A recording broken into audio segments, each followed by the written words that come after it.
Sniper: The Last Stand, starring Chad Michael Collins and Arnold Vosloo. This is actually the 11th movie in this Sniper franchise. I've only ever seen one or two of these before this, so it's not a series I've been particularly following, but I enjoy a good military action movie every so often.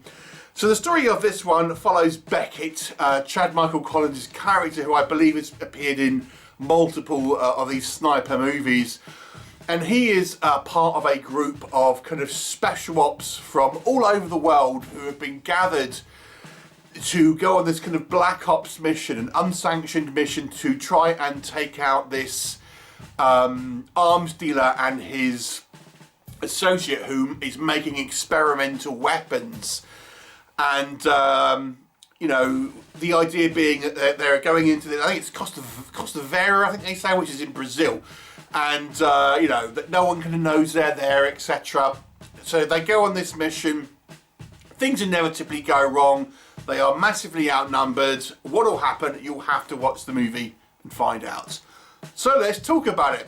So this movie is obviously one of the lower budget sort of action movies that you would have seen. And they do that thing that the first Deadpool film did, where you have kind of like, it starts off with a kind of an action sequence and then it kind of goes back and sort of tells you how they got there and kind of like continues on with that same action sequence.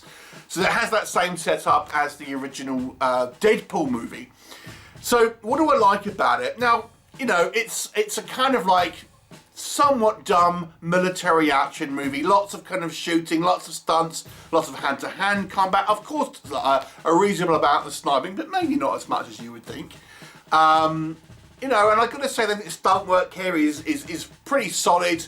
That we have this very extended action sequence to the end of this movie, so I think action fans will be quite happy with this.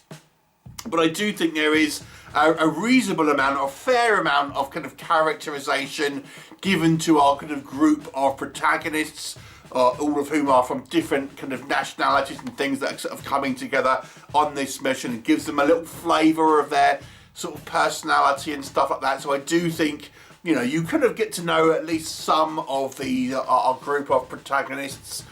I think Arnold Vosloo makes for a good bad guy, albeit he is slightly underused here, I have to say. And I've got to say, I think this clearly being a lower budget action movie, it still is filmed pretty well. I think actually the kind of like the photography here was pretty good. The cinematography, shot composition, things like that, and even the technical elements, editing, you know, things like that. All pretty good. Sound design. I have no real complaints with this movie on a technical level, to be honest. So I think this movie actually has a reasonable amount of, you know, action. Certainly that last act of this movie is pretty much action-packed, but giving you a reasonable amount of characterization and, you know, relationship building and things like that. So I do think this movie, you know, is an entertaining movie on that kind of level. Where this movie doesn't work, it's really pretty dumb, to be honest. Now, I've never served in the military, so I can't tell you the exact kind of like realistic things that they are doing or not doing, but there's certainly things here that seem to me that maybe are a little bit on the kind of the sillier side. A lot of our protagonists have kind of long hair for it, or longish hair, for example, which would seem wouldn't be the kind of the norm and things like this, but that might be a minor point. But when we kind of get into our kind of our action sequences, our bad guys, this kind of group of militia, are just running around like headless chickens for the most part, you know, seemingly getting picked off with relative ease, and with no clear kind of like direction about what they're kind of doing, never really seeming to kind of like get in cover, kind of running around in the middle of a courtyard, getting shot at and stuff like that. So they just seem completely kind of like, you know, stormtroopers almost, or even worse, to be honest. There's a sequence where we have one of our kind of protagonists runs out of ammo and decides to use these like 2 little hatchet things, and she's facing off against like a group of like 5 antagonists, and they all just bring out their kind of like knives and stuff rather than just shooting her and things. And you know, and inevitably it's a cool action sequence. It looks great, but it doesn't really make sense, if you know what I mean. Why would someone not give up their gun to then go and fight someone on a hand-to-hand basis? And it's not about honour because there's 5 of them. Anyway, there's a few sequences here where again our antagonists will get the drop on our protagonist and they'll go, right, you know, drop your weapons or freeze, and then inevitably they get out. But why not just shoot them? You know, they're trying to kill them up until that point.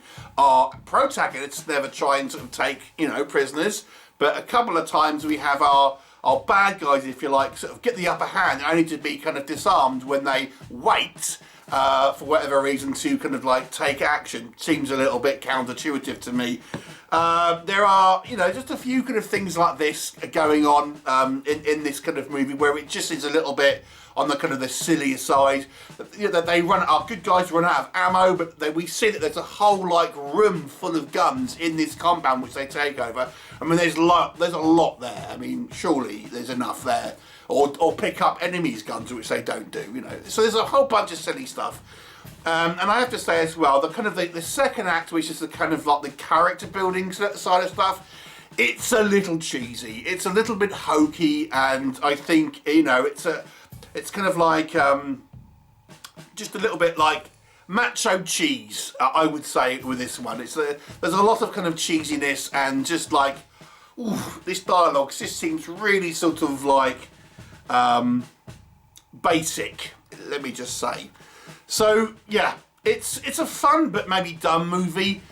Is it a bad movie? No, I don't think it's a bad movie. I don't think it's a particularly good movie, but I will say it's competent enough to make this probably a slightly above average film for the type of film that it is trying to be. It's not great, it's pretty forgettable, but the action is well done. You know, it's filmed well enough. I can't really say it's you know, a particularly bad film in any respect, but it doesn't really elevate to be anything particularly sort of special. I'll give it a 6 out of 10. Have you seen it? What did you think? Leave me a comment and I'll look forward to seeing you next time.